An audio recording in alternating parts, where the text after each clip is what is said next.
ناظرین آداب، نظامت فاصلاتی تعلیم مولانا آزاد نیشنل اردو یونیورسٹی کے اس تعلیمی پروگرام میں میں ڈاکٹر محمد فہیم اختر آپ سب کا خیر مقدم کرتا ہوں۔ آج کے پروگرام کا عنوان ہے خلافت راشدہ اور اس کی خصوصیات۔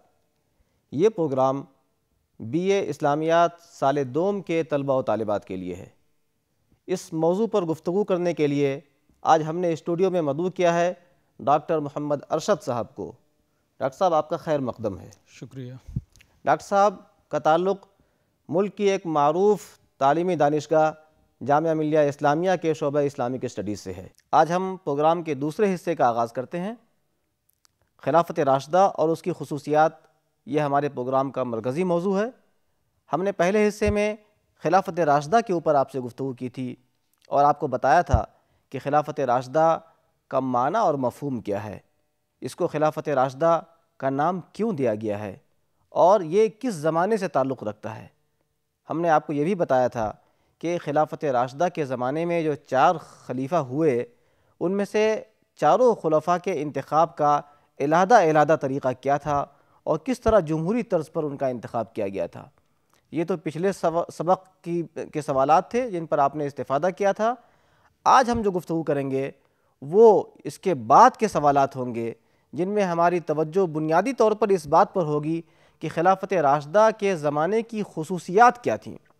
ان خصوصیات میں ہمارا پہلا سوال یہ ہوگا کہ سیاسی استحکام کس طور پر لایا گیا تھا اور حکومت کا نظم و نسق کس طرح قائم کیا گیا، یعنی بنیادی طور پر حکومت کا ایڈمنسٹریشن کیسا تھا۔ کیا آج کے زمانے میں سماج کے اندر، حکومت کے اندر جو مختلف قسم کے ڈپارٹمنٹس ہوتے ہیں، مختلف قسم کے شعبے اور محکمہ جات پائے جاتے ہیں، کیا اسی طرز پر محکمے اور شعبے وغیرہ وہاں بھی موجود تھے؟ ہم یہ بھی جانیں گے کہ سیاسی طور پر حکومت وقت کا دوسری حکومتوں کے ساتھ کیا تعلقات اور کیسے بین الاقوامی رشتے ہوا کرتے تھے۔ ہم یہ بھی پوچھیں گے کہ حکومت کا دوسرے مذاہب کے لوگوں کے ساتھ کیا رویہ ہوا کرتا تھا۔ اس سوال کے بعد ہم آگے اس سوال پر آئیں گے کہ اس زمانے میں عدل و انصاف کی کیا صورتحال تھی، یعنی قانون اور امن لوگوں کے ساتھ کیسا تھا، حکومت قانون کا رویہ لوگوں کے ساتھ کیسا رکھتی تھی، اور کیا عدل و انصاف کی فراہمی میں مختلف مذاہب کے لوگوں کے ساتھ کسی بنیاد پر امتیاز تو نہیں روا رکھا جاتا تھا۔ ہم یہ بھی جانیں گے کہ معاشی طور پر کیا صورتحال اس زمانے میں پائی جاتی تھی، کیا لوگوں میں معاشی بنیادوں پر کافی اونچ نیچ تھی یا برابری تھی، اور حکومت اپنے اخراجات کس طرح پورے کرتی تھی اور لوگوں کی ضروریات جو معاشی تھیں ان کے پورا کرنے کے لیے حکومت کیا اقدامات کرتی تھی۔ ہمارا آخری سوال یہ ہوگا کہ سماجی طور پر اس زمانے میں کیا صورتحال تھی۔ سماج میں جو مختلف طبقے پائے جاتے ہیں، کمزور بھی ہیں، طاقتور بھی ہیں، مالدار بھی ہیں، غریب بھی ہیں۔ اس زمانے میں غلاموں کا بھی رواج تھا، غلام بھی سماج میں پائے جاتے تھے، عورتیں سماج کے اندر ہیں۔ تو اس طرح جو مختلف طبقات پائے جاتے ہیں سماج کے اندر، ان سب کی صورتحال کیا تھی، ان سب کا باہمی رشتہ کیا تھا اور حکومت ان کے ساتھ کیا رویہ رکھتی تھی۔ تو ان سوالات پر ہماری آج گفتگو ہوگی۔ تو آئیے ہم آج کی گفتگو کا آغاز کرتے ہیں۔ ہمارا پہلا سوال یہ ہے کہ سیاسی طور پر جو حکومت قائم ہوئی تھی اس حکومت کا سیاسی نظام کیا تھا اور سیاسی استحکام کے لیے حکومت نے کیا کیا اقدامات کیے تھے، اور کیا آج کے طرز پر اس زمانے میں بھی حکومت کے مختلف شعبے اور محکمے اور ڈپارٹمنٹس وغیرہ پائے جاتے تھے۔ نیز یہ بات بھی ہمیں جاننا ہے کہ حکومت کا لوگوں کو پرامن بنانے کے لیے اور لوگوں کو مستحکم رکھنے کے لیے اور لوگوں کو خوشحال بنانے کے لیے کیا کیا اقدامات ہوا کرتے تھے۔ تو سب سے پہلے ہم ایڈمنسٹریشن کی طرف آتے ہیں کہ اللہ کے رسول صلی اللہ علیہ وسلم نے بنیادی طور پہ خلافت راشدہ کا ایڈمنسٹریشن یا انتظامیہ جو تھی وہ وہی تھی جو کہ اللہ کے رسول صلی اللہ علیہ وسلم نے آپ سے خلافت راشدہ کے زمانے سے پہلے قائم کی تھی یا بنائی تھی۔ اچھا، تو بنیادی ایڈمنسٹریشن وہی تھا، یعنی اس میں جو فوج تھی انتظامیہ کے دوسرے سیکریٹریٹ تھا اور دوسری چیزیں تھیں۔ البتہ خلافت راشدہ جب قائم ہوئی تو کچھ ادارے جو ہے اس میں بڑھ گئے، جیسے بنیادی طور پہ سب سے پہلا جو ادارہ بڑھا ہے وہ خلیفہ کا انسٹیٹیوشن قائم ہو رہا ہے پہلی مرتبہ. اچھا. کیونکہ اس سے پہلے اللہ کے رسول صلی اللہ علیہ وسلم وہی کی نگرانی میں تھے, سارے فیصلے انہی کو کرنے ہوتے تھے, مگر یہ کہ اب خلیفہ اور شورا دو بنیادی ادارے جو ہے وہ اضافہ ہو رہے ہیں خلافت راشدہ کے زمانے میں. تو بنیادی ایڈمنسٹریشن وہی تھا, انتظامات وہی تھے, زیادہ تر جو ایڈمنسٹریشن کے لوگ ہوتے تھے ان کا کام یہی ہوتا تھا کہ لوگوں کو زیادہ سے زیادہ سہولیات فراہم کی جائیں, ان میں ہرڈل نہ ہو, ان کو جو ہے زیادہ سے زیادہ آسانی ملے. تو یہ کوشش آج کے زمانے میں جو مختلف شعبے اور محکمے ہوتے ہیں, ڈپارٹمنٹس ہوتے ہیں, ایسے محکمے اور ڈپارٹمنٹس جی بالکل ڈپارٹمنٹ اور محکمے قائم کیے گئے. میں آ رہا ہوں اسی کی طرف. میں جیسے کہ خلیفہ کا انسٹیٹیوشن ایک, اس کی ذمہ داری یہ تھی خلیفہ کی کہ وہ حکومت کا کاروبار, حکومت کا انتظام چلائے, اور اس میں جو ہے وہ اللہ کے رسول صلی اللہ علیہ وسلم کی سنت اور قرآن مجید کی تعلیمات کا پابند رہتے ہوئے جو شورا کا انسٹیٹیوشن جو دوسرا ہے اس کے مشورے سے اور عام لوگوں کے مفادات اور مصالح کا خیال کرتے ہوئے حکومت کا انتظام چلائے. تو یہ شورا کے مشورے سے اور عام لوگوں کے مفادات اور مصالح ایسے لوگ جن سے مشورہ رائے لی جائے. میں آ رہا ہوں اسی کی طرف. اور دوسرا جو اہم انسٹیٹیوشن تھا وہ شورا کا تھا. شورا جو ہے اللہ کے رسول صلی اللہ علیہ وسلم کے زمانے میں اس طرح کی باضابطہ نہیں تھے, اکابر صحابہ سے آپ مشورہ کر لیا کرتے تھے, مگر جب خلافت راشدہ کا زمانہ شروع ہوتا ہے تو ہر خلیفہ راشد نے, چاروں میں سے چاروں کے چاروں نے اپنی شورا بنائی, جس میں کہ اس زمانے کے اکابر صحابہ جو بدری صحابہ تھے, جو سابقون الاولون میں سے تھے, قدیم صحابہ تھے, وہ لوگ جو ہے شامل ہوتے تھے, اور جو صاحب رائے ہوتے تھے. اس کا بھی ذہن میں اس کو بھی رکھا جاتا تھا, یہ بات بھی دھیان میں رکھی جاتی تھی. تو جو صاحب رائے صحابہ ہوتے تھے ان کو شورا میں رکھا جاتا تھا, اور ہر ایک کی اپنی اپنی شورا تھی جن کی رائے ہو سکتی تھی. اور شورا کا کام ہی تھا, یعنی جو آج کے زمانے میں ہم کہہ سکتے ہیں کہ جو کیبنٹ ہوتی ہے, کیبنٹ کا کام جو شورا کا ہوتا تھا کہ کوئی بھی مسئلہ پیش آئے شورا میں پہلے پیش ہوتا تھا, اس کے بعد جو ہے گریٹر شورا کی بھی کبھی ضرورت پیش آتی تھی جس میں اور وسیع پیمانے پہ جو ہے لوگوں سے بحث و مباحثہ ہوتا تھا. اس کے بعد جو ہے سب کے مشورے سے اور جو ہے قرآن و سنت کی روشنی میں خلیفہ آخری فیصلہ لیتا تھا. تو یہ دو اہم محکمے جو ہے تھے. اس کے علاوہ سیکریٹریٹ ایک اہم محکمہ تھا, یعنی جس میں خط و کتابت ہوتی تھی, فرامین جاری ہوتے تھے. یہ اللہ کے رسول صلی اللہ علیہ وسلم کے زمانے سے قائم تھا. مختلف صحابہ کو جو آرڈر جو ایشو ہوتے تھے, مختلف صحابہ کو یہ ذمہ داری اللہ کے رسول صلی اللہ علیہ وسلم نے مختلف اوقات میں دی. اور مملکت کے مختلف حصوں کے لیے آرڈر یہاں سے جاتے تھے. جو فرامین جاری ہو رہے ہیں, جو ایشو ہو رہے ہیں, دوسری چیزیں, یا جو خطوط لکھے جا رہے ہیں مختلف بادشاہوں کو, یا جو مملکتوں سے روابط ہو رہے ہیں, بین الاقوامی ریلیشن, اس میں جو ہے اس میں بھی یہ سیکریٹریٹ ہی اصل کام کرتا تھا.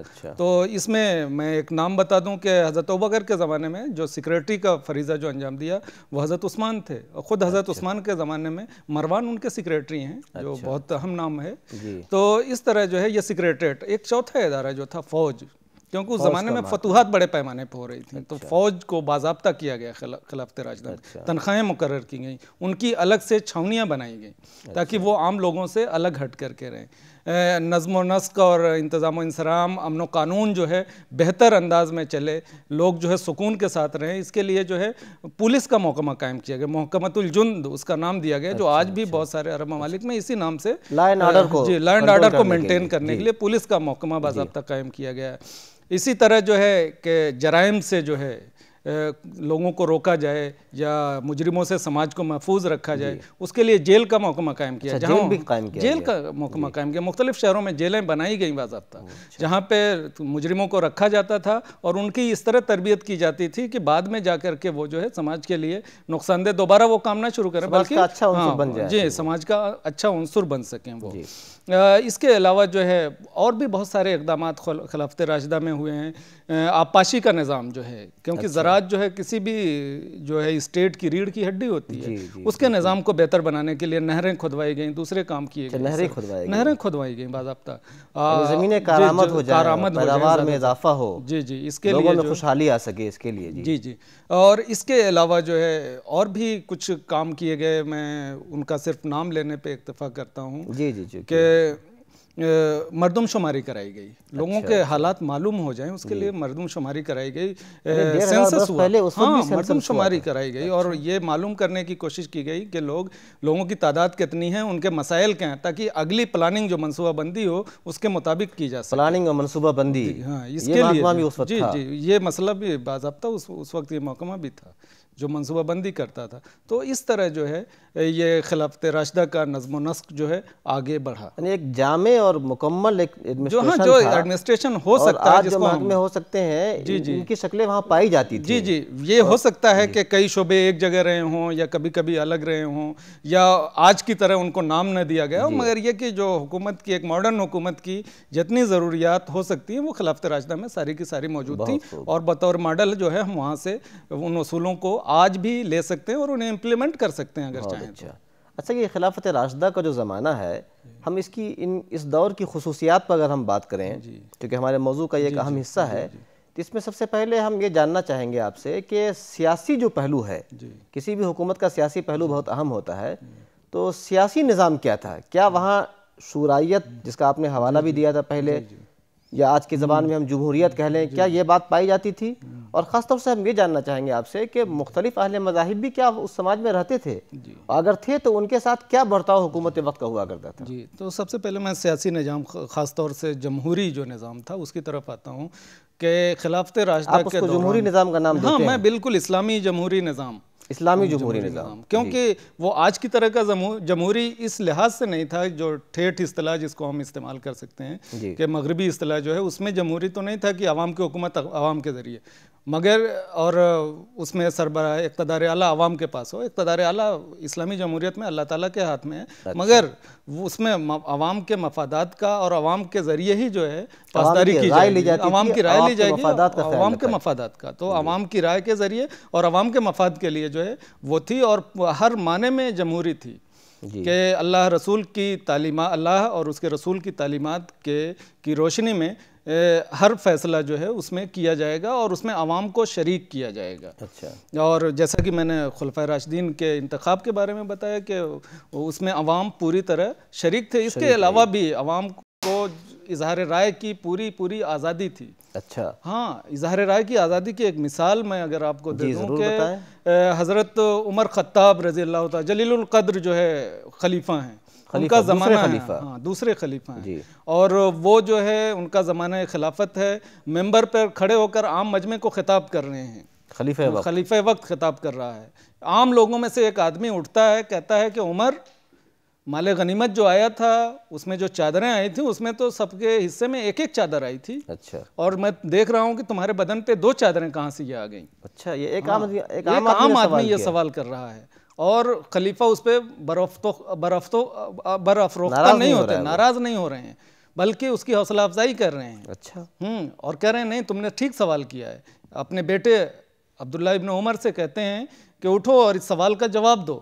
اچھا، عبداللہ ابن عمر اٹھتے ہیں، کہتے ہیں بھائی ان کو بھی ایک ہی ملی تھی، ان کے پاس 2 چادریں نہیں تھیں، تو میں نے اپنے والد کو دے دی ہے چادر، اس طرح سے ان کے اوپر 2 چادریں آپ کو نظر آ رہی ہیں. جو حصہ ایک عام آدمی کو ملا تھا وہی خلیفہ وقت کو بھی ملا تھا، چادر ایک ہی ملی تھی، اور بدن پہ 2 تھی تو سوال کر لیا گیا. جی، اور جواب میں بتایا گیا کہ چادر ایک ہی تھی، بیٹے نے دوسری چادر دے دی تھی. اور پھر یہ کہ اظہار رائے کی آزادی اس میں دیکھیے کس طرح کی ہے کہ ایک عام آدمی، ایک بوڑھیا کھڑی ہو کر کے پوچھ سکتی ہے کہ عمر، جو حقوق ہمیں اللہ اور اس کے رسول نے دیے تم کون ہوتے ہو اس کی تحدید کرنے والے.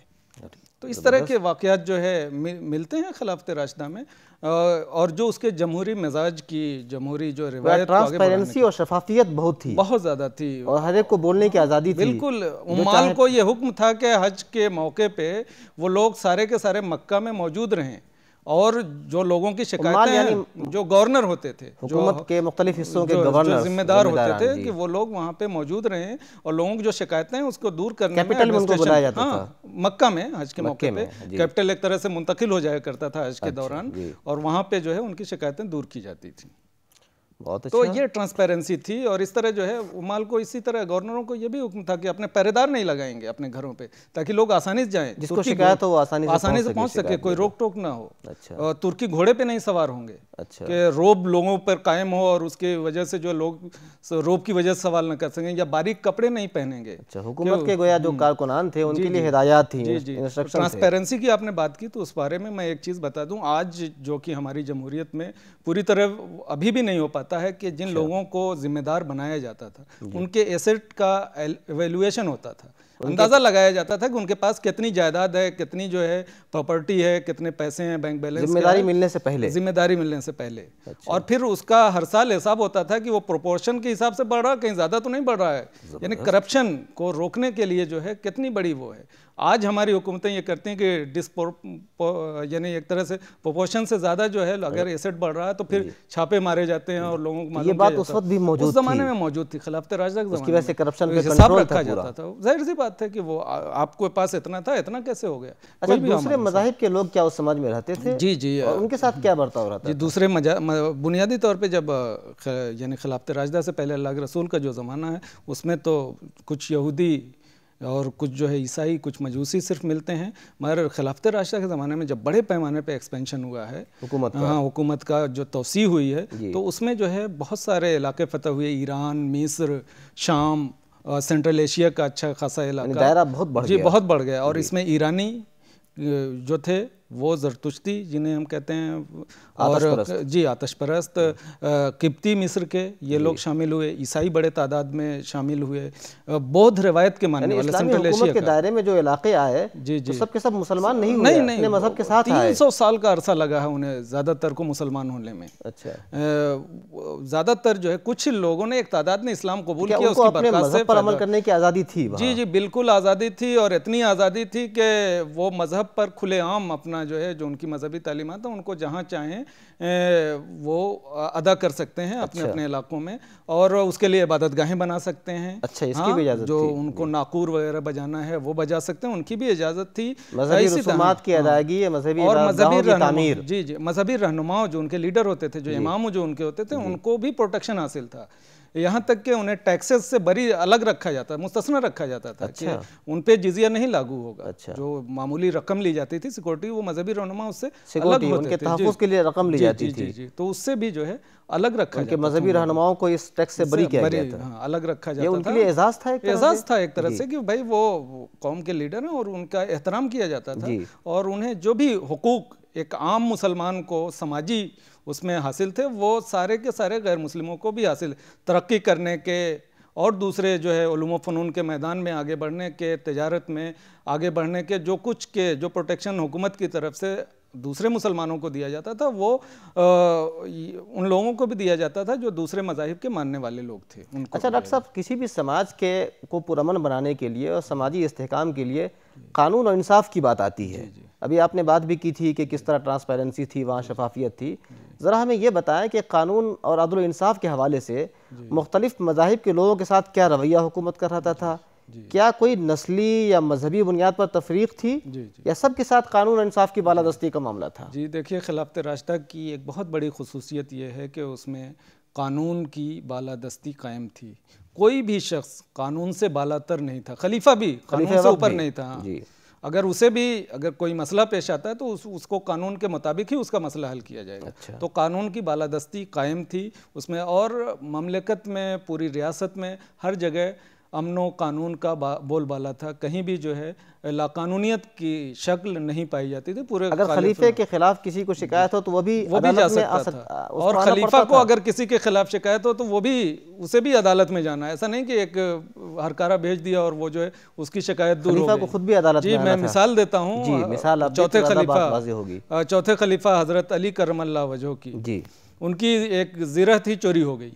ایک یہودی نے وہ زرہ چوری کر لی. جی حضرت علی نے دیکھا کہ فوجی لباس تھا. جی ہاں، فوجی لباس ہوتا تھا جو حفاظت کے لیے جو پہنا جاتا تھا.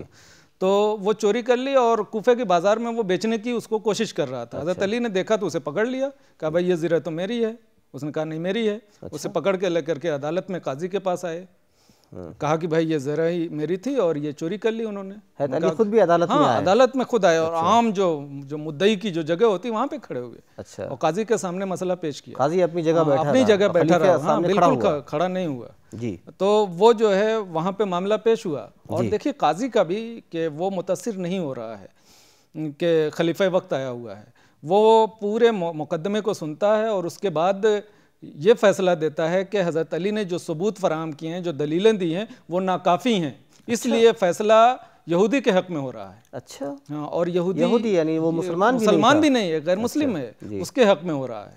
اور اس سے یہ متاثر ہوتا ہے کہ فوراً حضرت علی کے پیروں میں گر پڑتا ہے. اچھا، وہ اور یہودی کہتا ہے کہ جس مذہب کی تعلیمات جو ہے اس کے سربراہ کے خلاف فیصلہ سنانے کے لیے آمادہ کر سکتی ہیں، اس سے بہتر کوئی مذہب نہیں ہو سکتا، اور اسلام قبول کر لیتا ہے. تو اس طرح کی اور بھی اپنے دعوے کو ثابت نہیں کر سکے اور قاضی نے ان کے خلاف فیصلہ دیا. جی. اچھا، ہم خلافت راشدہ کی خصوصیات کی بات کر رہے ہیں، تو اس میں ہم آخری سوال آپ سے یہ جاننا چاہیں گے کہ خلافت راشدہ کے دور میں معاشی عدل و انصاف، اکنامیکلی طور پر لوگوں کے درمیان برابری اور سماجی طور پر برابری، اس کی کیا صورتحال تھی؟ ذرا مختصر طور پر بتائیں گے. جی، تو اس میں سب سے پہلی بات یہ ہے کہ خلافت راشدہ کے دوران جو ہے لوگوں کو معاشی طور پہ آگے بڑھنے، ترقی کرنے کے حکومت کی طرف سے یکساں مواقع حاصل تھے. اس میں کسی کے ساتھ کسی طرح کا امتیاز نہیں کیا جاتا تھا. لیکن جو سماج کے غریب کمزور لوگ ہوتے ہیں، خود کما نہیں سکتے، حکومت کیا کرتی؟ حکومت، میں بتا رہا ہوں، اسی طرف آ رہا ہوں کہ اچھا، جو لوگ کسی وجہ سے سماج میں پیچھے رہ جاتے ہیں ان کے اپلفٹمنٹ کے لیے حکومت کیا کرتی تھی. تو اس سلسلے میں خلافت راشدہ نے بہت سارے انقلابی اقدامات کیے ہیں، اور خاص طور سے جو وظائف کا نظام قائم کیا تھا کہ جو بھی جو ہے سماج کے لوگ ہوں ان کی ضروریات اگر پوری نہیں ہو رہی ہیں تو ہر ایک کو وظیفہ دیا جائے گا. اور اس میں مالی مدد، اور اس میں مسلم اور غیر مسلم کے درمیان کوئی امتیاز نہیں تھا. یعنی اگر کوئی غیر مسلم بھی ضرورت مند ہے اور کسی وجہ سے اس کی ضرورت نہیں پوری ہو رہی ہے تو حکومت کی یہ ذمہ داری ہوتی تھی کہ وہ اس کی ضروریات کو پوری کرے گی اور اس کے لیے وظیفہ قائم کرے گی. اس طرح کی مثالیں ملتی ہیں کہ یہودی کو جو ہے حضرت عمر نے دیکھا کہ وہ بھیک مانگ رہا ہے، لوگوں سے پوچھا کیوں مانگ رہا ہے، تو کہا کہ اس کو وظیفہ نہیں مل رہا. کیوں نہیں مل رہا ہے؟ غیر مسلم ہے. تو انہوں نے کہا کہ غیر مسلم ہونے کی وجہ سے صرف اس کو نہیں مل رہا ہے، اس کی جوانی تو جو ہے ہم نے استعمال کی ہے ہمارے کاموں کے لیے اس نے کیا، اور بڑھاپا کون برداشت کرے گا؟ بڑھاپا بھی ہمیں برداشت کرنا ہے. اور فوراً وہاں سے حکم دیا بیت المال سے کہ اس کا وظیفہ جاری کیا جائے. اچھا، تو یہ بہت بڑی مثال ہے کہ اس میں کوئی تفریق نہیں رکھی جاتی. سماج میں وہ تمام لوگ جو کسی وجہ سے خود کما نہیں سکتے تھے، حکومت ان کے اخراجات برداشت کرتی تھی. وظائف کے نظام کا جہاں تک ہم کہہ سکتے ہیں کہ ویلفیئر اسٹیٹ پوری ایک طرح سے تھی، اور فلاحی ریاست جسے ہم کہہ سکتے ہیں صحیح معنوں میں تھی. یہاں تک کہ وظائف کا جو سسٹم تھا اس میں کوشش یہ کی گئی تھی، اور بلکہ اس کے لیے آرڈر دیا گیا بعد میں کہ بچے کے پیدا ہوتے ہی اس کا وظیفہ جاری ہو جائے. بچہ گھر میں پیدا ہوا اس کا وظیفہ جاری ہو گیا. شروع میں ہوا یہ تھا کہ بچہ جب دودھ چھوڑ دے تب جو ہے وظیفہ جاری ہوتا تھا. تو کچھ مائیں یہ کرنے لگیں کہ جلدی وظیفہ جاری ہو جائے، پورے دودھ نہیں پلاتی تھیں. حضرت عمر کو جو خلیفہ راشد ہیں دوسرے، انہیں جب یہ معلوم ہوا تو انہوں نے کہا بھائی اس کی وجہ سے بچہ ماں کے دودھ سے محروم رہ جاتا ہے، ایک کام کرو کہ جب سے پیدا ہو رہا ہے تب سے دے دو. اچھا، اس زمانے میں اسلامی اسٹیٹ کے پاس مالیات کے جو آمدنی کے ذرائع جو تھے، میں ان کی طرف بھی تھوڑا سا آنا چاہوں گا کہ مختصر طور پہ کہ 5 ذرائع جو زیادہ بڑے تھے کہاں سے آتی تھی. ظاہر بات ہے ان سب چیزوں میں کہاں سے خرچ کرتی تھی. تو آمدنی کے ذرائع جو ہے اس میں ایک بنیادی جو ذرائع تھے، ایک تو جزیہ تھا جو غیر مسلموں سے سیکورٹی کے طور پہ ان کے جو تحفظ فراہم کیا جاتا تھا، اس کے بدلے معمولی سی رقم لی جاتی تھی. معمولی رقم لی جاتی تھی، عام طور سے 1-2 دینار درہم ہوا کرتا تھا، جو بہت چھوٹی سی رقم، یعنی اس زمانے کا 1-2 روپیہ کچھ، 1-2 روپیہ اس زمانے کا. اسی طرح جو ہے خراج کی جو زمینیں تھیں جو لوگوں کو فتوحات کے بعد کاشت کرنے کے لیے لوگوں کے پاس چھوڑ دی گئی تھیں، اس سے آتا تھا، مالیات فراہم ہوتی تھی.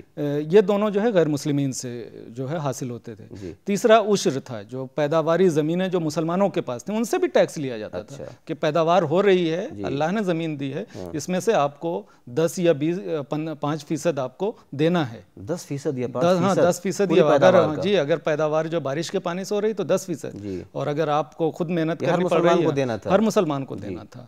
اور جو چوتھا ذریعہ تھا زکوٰۃ کا جو سسٹم ہے، جو نصاب ہے، سارے لوگ جانتے ہیں ہر سال نکالتے ہیں، تو اس کے ذریعے. اس کے علاوہ ایک بڑا ذریعہ جو تھا مال غنیمت، جو فتوحات ہو رہی تھی بڑے پیمانے پہ، اس سے بھی جو ہے حاصل ہوتا تھا. مگر مال غنیمت بھی سارا کا سارا بیت المال میں نہیں آ جاتا تھا کہ فوجیں لڑیں اور سارا آ جائے جو ہے حکومت کے پاس، بلکہ اس کا جو ہے 4 حصہ جو ہے فوجوں پہ خرچ ہوتا تھا، ان لوگوں میں تقسیم کیا جاتا. 5واں حصہ جو تھا وہ بیت المال میں داخل ہوتا تھا. سماجی اعتبار سے کیا صورتحال تھی؟ اچھا، یہ آمدنی کے بارے میں بھی میں بتاؤں کہ آمدنی یہ جو حاصل ہوتی تھی اس کا ڈسٹریبیوشن کیسے ہوتا تھا. تو جو آمدنی جہاں سے حاصل ہوتی تھی پہلے وہیں پہ خرچ کی جاتی تھی، مقامی ضروریات کو ترجیح دی جاتی تھی. ہاں، جہاں سے حاصل ہو رہی انکم پہلے وہاں کی ضروریات پوری ہوں، اس کے بعد جو سال کے آخر میں رقم بچ رہتی تھی وہ اسٹیٹ کو بھیجی جاتی تھی. ایسا نہیں تھا کہ کیپٹل اور بڑے شہروں پہ زیادہ خرچ ہو اور چھوٹے دیہات جہاں سے وصول ہو رہے ہیں ان کو نظر انداز کیا جائے. جہاں سے آمدنی حاصل ہو رہی پہلا حق انہی لوگوں کا, انہی پہ خرچ ہو. اس کے بعد سال کے آخر میں کچھ رقم اگر بچ رہتی تو وہ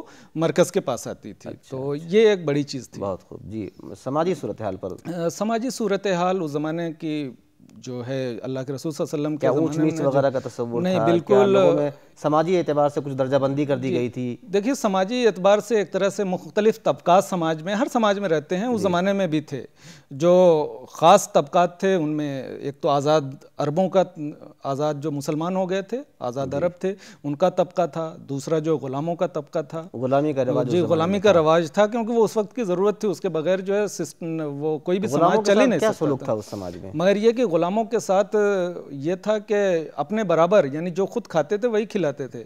اور اسلام نے تو اتنی جو ہے ترغیبات دی ہیں کہ چھوٹے چھوٹے اگر کوئی گناہ ہو جائے تو غلام آزاد کر دو, تاکہ انہیں زیادہ سے زیادہ آزادی بھی, فریڈم بھی ملے. اور اس کا نتیجہ یہ ہوتا تھا غلاموں نے جو ترقی کی ہے اس دوران, اس کو اگر ہم دیکھیں کہ علوم و فنون کے میدان میں وہ آزاد عربوں سے آگے نکل گئے ہیں بہت سارے واقعات میں. مولا عمر ہیں جی, حضرت عمر کے جو غلام ہیں نافع, جی وہ ان کو امام کہہ کے لوگ بلاتے تھے. یعنی غلام رہتے ہوئے وہ علم کے امام ہو گئے. علم کے امام ہو گئے. دوسرا طبقہ جو تھا سماج کا وہ غلاموں کا تھا. تیسرا جو ہے موالی کا تھا, یعنی وہ لوگ بھی بڑی تعداد میں چونکہ غلام آزاد کیے جا رہے تھے تو وہ پورا ایک سوسائٹی کا حصہ بن گئے تھے, بہت بڑا حصہ, سیکشن بن گیا, جنہیں موالی کہتے ہیں, یعنی آزاد کیے ہوئے غلام. اور چوتھا حصہ جو تھا وہ عجمی نژاد مسلمانوں کا تھا, یعنی جو کہ باہر کے لوگ, جو عرب کے علاقے سے باہر کے لوگ فتوحات کے نتیجے میں اسلامی اسٹیٹ کا حصہ بنے اور وہ لوگ مسلمان ہو گئے تھے. تو یہ لوگ تھے. اس کے علاوہ ذمی تھے. تو یہ 5 طبقے سماجی اعتبار سے سب برابر تھے. سماج میں سب کو برابری حاصل تھی اور سب کو جو ہے حقوق, جو حکومت کی طرف سے پروٹیکشن اور حقوق فراہم ہوتے ہیں وہ سب کو یکساں طور پہ تعلیم حاصل کرنے کی آزادی سب کے لیے. تعلیم تو کمپلسری تھی, بلکہ وہ آگے بڑھ رہے تھے جو غلام تھے. سرو شکشا ابھیان کی بات ہم آج یہاں کر رہے ہیں. حضرت عمر کے زمانے میں سرو شکشا ابھیان کے لیے انہوں نے احکام جاری کیا کہ کوئی بھی بچہ تعلیم سے محروم نہ رہنے پائے. ہر ایک کے لیے تعلیم ضروری تھی. دیکھیں سماج کا ایک اہم حصہ خواتین بھی تو ہیں, ان کی صورتحال کیا تھی؟ کیا وہ سماج میں برابر درجے میں شریک تھیں تعلیم میں, معاش میں؟ ان کے بارے میں کچھ بتائیں. جی سماج میں خواتین کو جو حقوق اور رعایتیں اللہ کے رسول صلی اللہ علیہ وسلم کے زمانے میں حاصل تھیں وہ اسی طرح خلافت راشدہ کے زمانے میں بھی انہیں حاصل تھیں. کس طرح کی؟ میں بتا رہا ہوں آگے کہ خواتین اپنے دائرے میں رہتے ہوئے جو بھی کام کر سکتی تھی انہیں اسے کرنے کی پوری آزادی حاصل تھی. میں مثال کے طور پہ سمجھاتا ہوں کہ امہات المومنین ہیں, دوسری صحابیات ہیں, بہت ساری تابعات ہیں جو کہ جنہوں نے کہ صحابیات کے ساتھ سے فائدہ اٹھایا تھا. ان لوگوں نے سماج کی اور مسلم سماج کے تہذیب و تمدن کے فروغ میں, علوم و فنون کے فروغ میں بہت زیادہ اہم کردار ادا کیا. حضرت عائشہ ہیں جی, حضرت ام المومنین حضرت عائشہ ہیں جی. ہماری جو دینی علم ہے ہمارا اس کا 1/3 حصہ ہم کہتے ہیں کہ وہ تیسرا حصہ وہ جو ہے حضرت عائشہ سے ہمیں ملا ہے, کیونکہ جو گھر کی باتیں اللہ کے رسول صلی اللہ علیہ وسلم کی تھیں وہ حضرت عائشہ سے بہتر کوئی نہیں جان سکتا تھا, جو کہ ہم پڑھاتی تھیں اور ان کی شاگرد ہیں امرہ بنت عبد الرحمن جو ان کی بھتیجی ہیں. انہوں نے جو ہے تہذیب و تمدن کے فروغ میں اہم رول ادا کیا ہے. جنگوں میں جو ہے وہ جاتی تھیں اور وہاں پہ جو ہے جو نرسنگ کا جو ایک طرح سے خدمات جو تھیں وہ زیادہ تر خواتین ادا کرتی تھیں. فوج میں بھی, فوجی مہمات میں شریک ہوتی تھیں. معاشی میدان میں جی معاشی میدان میں انہیں تجارت کرنے کی, انہیں جو ہے اپنی پراپرٹی رکھنے کی پوری طرح آزادی حاصل تھی, کیونکہ اس سماج میں خواتین کا بھی ورثت میں تجارتی ایکٹیویٹیز میں تھیں اور بڑے بڑے کارنامے انہوں نے انجام دیے ہیں اس طرح کے. تو گویا تعلیمی, معاشی, فوجی ہر میدان میں ان کی شرکت تھی. بہت اچھا ڈاکٹر صاحب. عزیز طلباء و طالبات, آج کے موضوع پر جو ہم نے گفتگو کی ہم امید کرتے ہیں کہ آپ نے اس پر کافی فائدہ اٹھایا ہوگا. اگر آپ اس موضوع پر مزید مطالعہ کرنا چاہتے ہیں تو ہم آپ کو کچھ کتابوں کی نشاندہی کرتے ہیں, آپ ان کتابوں کا مطالعہ کر کے اس موضوع پر مزید استفادہ کر سکتے ہیں. یہ کتابیں ہیں خلفائے راشدین, حاجی معین الدین ندوی صاحب کی ہے. دوسری کتاب ہے تاریخ تہذیب اسلامی, یہ پروفیسر یاسین مظہر صدیقی صاحب کی تصنیف ہے. اور ایک کتاب بہت مشہور ہے علامہ شبلی نعمانی کی الفاروق, جو حضرت عمر فاروق رضی اللہ تعالیٰ عنہ کی حیات اور ان کے کارناموں پر ہے. ایسی ہی تاریخ اسلام کے موضوع پر ایک کتاب ہے مختصر تاریخ اسلام، جو غلام رسول مہر صاحب کی تصنیف ہے، اور ایک اور کتاب ہے ملت اسلامیہ کی مختصر تاریخ، جو ثروت سولت صاحب نے لکھی ہے۔ تو ان کتابوں کا مطالعہ کر کے اس موضوع پر آپ مزید معلومات حاصل کر سکتے ہیں۔ تو اس موضوع پر اس اہم گفتگو کے لیے ہم آپ کے شکر گزار ہیں، بہت بہت شکریہ آپ کا یہاں تشریف لانے کا اور ہم سے بات کرنے کا۔ عزیز طلبہ و طالبات، اگر آپ اس سلسلے میں ہم سے رابطہ کرنا چاہیں تو آپ ہمارا پتہ نوٹ کر لیں۔ ہمارا پتہ ہے نظامت فاصلاتی تعلیم، Maulana Azad national Urdu university, گچی Baoule, Hyderabad 500032۔ تو آج کے سبق میں بس اتنا ہی ہے، آئندہ پھر کبھی آپ سے ملاقات ہوگی، تب تک کے لیے اجازت دیجیے، آداب۔